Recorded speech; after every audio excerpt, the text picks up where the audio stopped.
आप देख रहे हैं हमारा YouTube चैनल दी सच्चा भारत और आज के इस बुलेटिन में आपका स्वागत है। Corona update. जिले में मिले 267 नए कोरोना संक्रमित, 4 लोगों की मौत। जिले में बुधवार को संक्रमित मरीजों का आंकड़ा 15,000 के पार चला गया। बुधवार को पाली जिले में कोरोना के 267 नए मरीज मिले व 4 संक्रमितों की मौत हुई। पाली शहर व आसपास में 88, सुमेरपुर में 40, बाली में 21, बेड़ा सादड़ी में 17, जैतारण रोहट में 11, सोजत खीवाड़ा में 9, खारची में 6, देसुरी में 5, नाडोल और आनंदपुर कालू में 3, जैतपुर और जोजावर में 2, धामली रायपुर हरियामाली रामगढ़ चांग और लांबिया सहित कई क्षेत्रों से मिले कोरोना के मरीज मिले।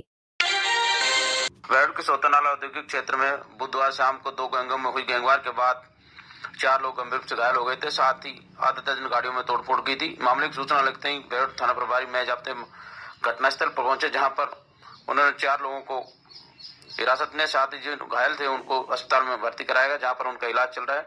आपको बता दें कि विक्रम उर्फ लादेन साई गैंग व जसराम गुजर महाकाल गैंग से संपर्क है, जो पिछले कई सालों से एक दूसरे गुट के एंटी थे, जो एक दूसरे खून के प्यासे थे। लेकिन 2 साल पहले विक्रम उर्फ लादेन गैंग के द्वारा जसराम की हत्या कर दी थी, जिस मामले में लादेन जेल में बंद है।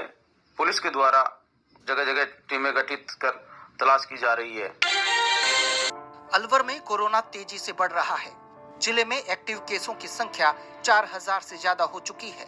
ऐसे में स्वास्थ्य विभाग ने आगामी 3 महीने की तैयारियां शुरू कर दी। कोरोना के हालात देखते हुए अलवर प्रशासन ने hydroxychloroquine sulphate, azithromycin tablet, zinc sulphate, एस्कोबिरन एसिड, डॉक्सीसाइक्लिन, मल्टीविटामिन दवाएं, जीवन रक्षक दवाएं और रेमडेसिविर इंजेक्शन सहित अन्य जीवन रक्षक दवा इंजेक्शन मांगे हैं। सीएमएचओ ओपी मीणा ने लोगों से अपील की है कि वे सतर्क रहें।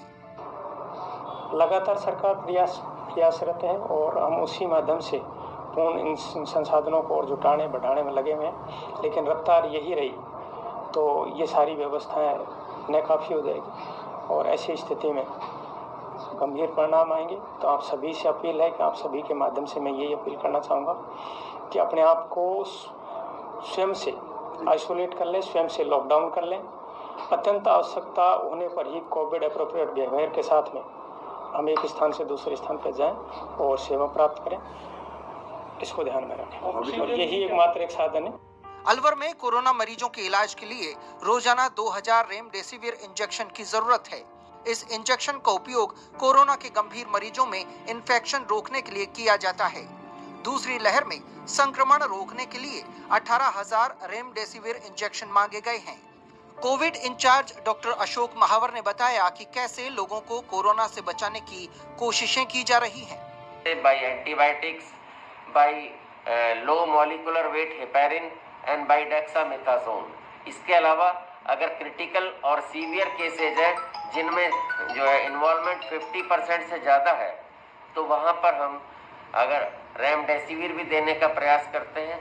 6 वाइल 5 दिन में रेमडेसिविर वायरल लोड कम करती है, लेकिन हम देख लेते हैं अगर आवश्यकता है तभी देते हैं और पहले 10 दिन में पेशेंट हमारे पास आया है तभी देते हैं। स्वास्थ्य विभाग ने आगामी जरूरतों के हिसाब से दवा की डिमांड स्वास्थ्य विभाग के मुख्यालय भेजी है। कोरोना मरीजों के लिए जिला अस्पताल में 20 बेड के आईसीयू की तत्काल जरूरत है। जिला कलेक्टर नन्नूमल पहाड़िया ने बताया कि हालात कितने चुनौतीपूर्ण हैं। बेड्स की क्षमता हमारी लिमिटेड है, अब बेड्स की क्षमता हमको बढ़ानी है। तो अभी हमने ये हमारे राधा स्वामी सत्संग भवन वालों से बात की है। इनके बहुत जगह बड़े अच्छे 3 सेट्स हैं, सुविधाएं हैं। इन्होंने हमको सहमति दे दी है कि जब भी आपको आवश्यकता होगी दे देंगे। इसी के साथ साथ हमारे आवासीय विद्यालय हैं, कस्तूरबा गांधी हॉस्टल्स हैं, इसी के साथ साथ सोशल जस्टिस वाले हैं, इसी के साथ साथ हमारे कुछ आवासीय विद्यालय और चल रहे हैं, वो कई समाजों के लिहाज से भी है और जनरल भी हैं। और प्राइवेट में भी यदि हमें कहीं जहाँ भी जगह मिलेगी उन सबको आइडेंटिफाई करा रहे हैं और जब भी ज़रूरत पड़ेगी इन सबका हम उपयोग करेंगे, इनको अधिग्रहण करने की कार्रवाई भी करें। कुल मिलाकर अलवर जिला और चिकित्सा प्रशासन हर तरह की चुनौती का सामना कर रहा है और लोगों को बचाने के रास्ते भी निकाल रहा है।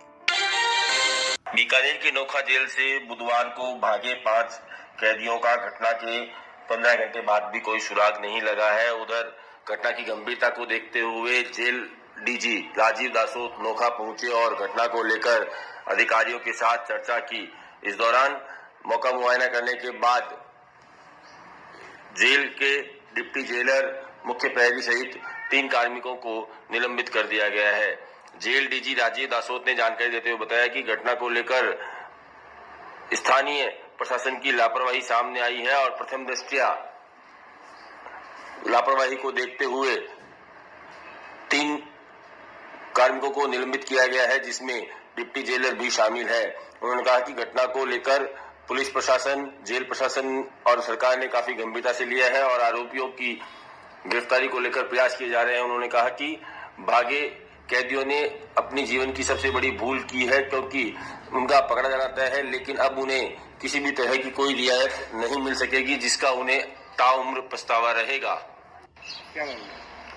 देखिए, बहुत ही गंभीर ये घटना है और नोखा सब जेल, जो कि अभी कुछ ही समय पहले रेनोवेशन होके जुलाई में ही ऑपरेट होना शुरू हुई थी, और मैं ये कहूँगा कि यदि सब जेल के स्टैंडर्ड्स के आधार पर देखें तो ये काफ़ी एक मजबूत और सुदृढ़ जेलों में इसकी गिनती राजस्थान की होती है। और उसके बावजूद जो है 5 बंदी आज सुबह तड़के लगभग 3 बजे के आसपास खिड़की के नीचे एक छेद बना के, जिसका साइज होगा लगभग 10 इंच बाई 10 इंच का, उस तरह का छेद बना के उसमें से निकल के बाहर आए बैरक से, और उसके बाद जो 18 फीट ऊंची दीवार है उस दीवार पर वो चढ़ के और कंबलों को रस्सी के रूप में उपयोग करके वो भागे।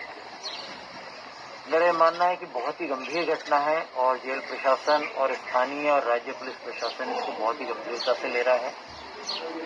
मेरी संबंध में पुलिस महानिदेशक Rajasthan, IG Bikaner range, SP Hanumangarh और एसपी बीकानेर, जो कि एक्टिवली इन्वॉल्व हैं, और उनके जो अधीनस्थ अधिकारी हैं, एडिशनल एसपी साहबान, सीओ साहब, सभी से मेरी संबंध में चर्चा हुई है और सभी इसको गंभीरता से ले रहे हैं। मेरा ये मानना है कि इन बंदियों ने इस तरह की घटना कारित करके अपने जीवन की सबसे बड़ी भूल की। क्यों? क्योंकि अंततः पुलिस द्वारा इनको पकड़ा जाना है। एक केस इनके रिकॉर्ड में और दर्ज हुआ है, जो कि आज हमने दर्ज कराया जेल विभाग की ओर से, धारा 224, धारा 120 की और 3 PDCP एक्ट के अंतर्गत। अंततः इनको पकड़ा ही जाना है और पकड़ा जाके वापस जेल में दाखिल होना है। लेकिन इसकी कारण की वजह से, ये जो आज घटना हुई, इसकी वजह से तरह तरह के जो जेल दंड हम इनको देते हैं वो इस दंड के भागी रहेंगे, चाहे वो इनको पैरोल स्वीकृत नहीं किया जाना।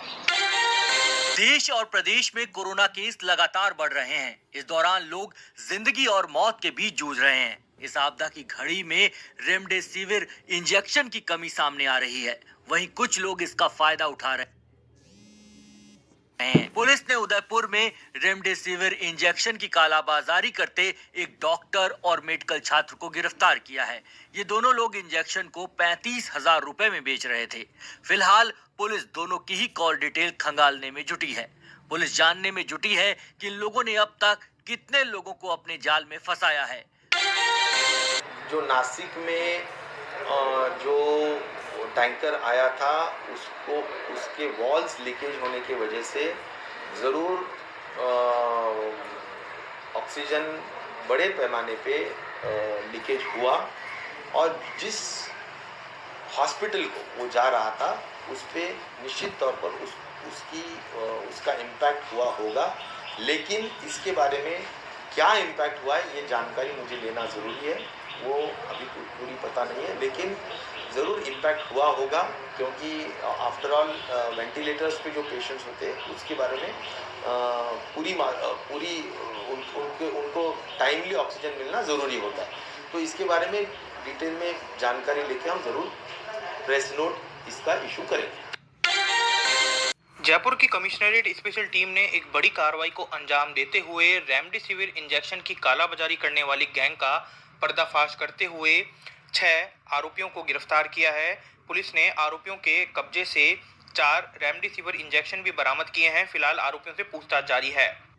ये जो कोविड-19 के जो सीरियस पेशेंट होते हैं, जो अस्पतालों में भर्ती होते हैं, उनके इलाज के लिए एक एक्सपेरिमेंटल ड्रग रेमडेसिविर, जो सबसे प्रचलित ड्रग आज की डेट में भारत देश में है, जिसका इस्तेमाल किया जाता है सीरियस पेशेंट्स पे कोविड के लिए, उसके इंजेक्शन्स हैं जो 3-4 कंपनियां हैं भारत में जो बनाती हैं उनके, तो पूरे देश में ही और ख़ास तौर से जयपुर शहर में कुछ दिन से जब से सेकेंड वेव आई थी, इस तरह की सूचना मिल रही थी कि इन इंजेक्शन्स की भारी किल्लत है जेन्युइन पेशेंट्स के लिए, जिसका कारण ये है कि प्राइवेट मार्केट में इनकी कालाबाजारी की जा रही है, इनको MRP से कहीं अधिक दामों पर बेचा जा रहा है, इनकी होर्डिंग की जा रही है जिसको संग्रहित किया जा रहा है और आर्टिफिशियल तरीके से इनका दाम सप्लाई को संकुचित करके बढ़ाया जा रहा है।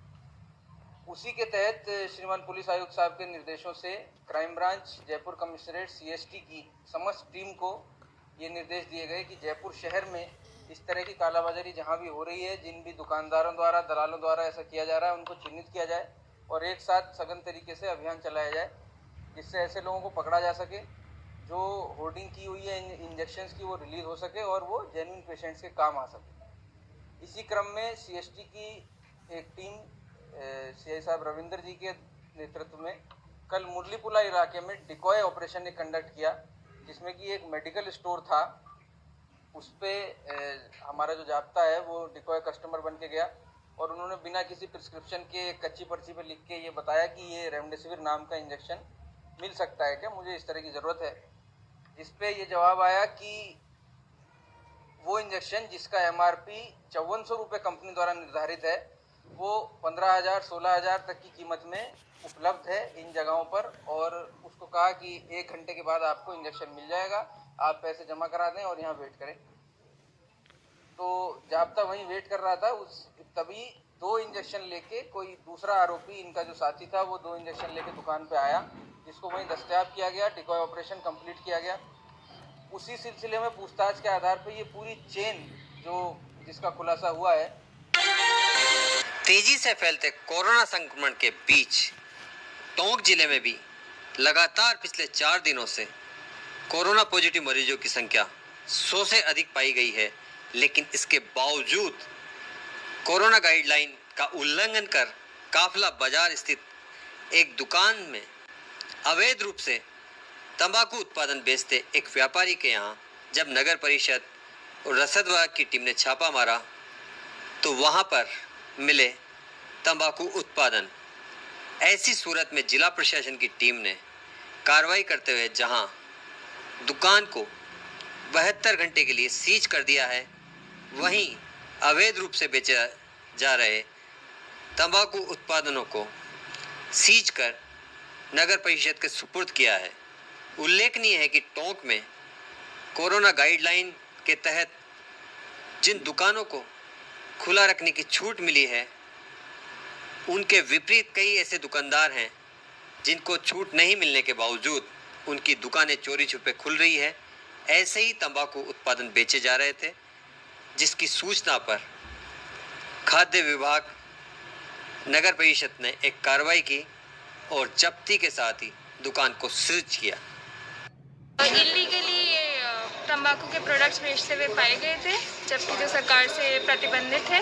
3 कार्टन जिस तरीके से कि आप देख रहे हैं ये मिले हैं यहाँ पे, इनको जब्त करके नगर परिषद की टीम को सपोर्ट कर दिया गया। राजेश जैन करके मैसर्स है इनका रजिस्टर्ड। देखिए मैम, और दुकानें जिले में उन पे भी किस तरह से कार्रवाई की जाएगी? उन पे भी इसी तरीके से सख्त कार्रवाई की जाएगी प्रशासन की ओर से, जैसे जैसे निर्देश। और ऐसे ही नए अपडेट पाने के लिए द सच्चा भारत चैनल को सब्सक्राइब कीजिए। धन्यवाद।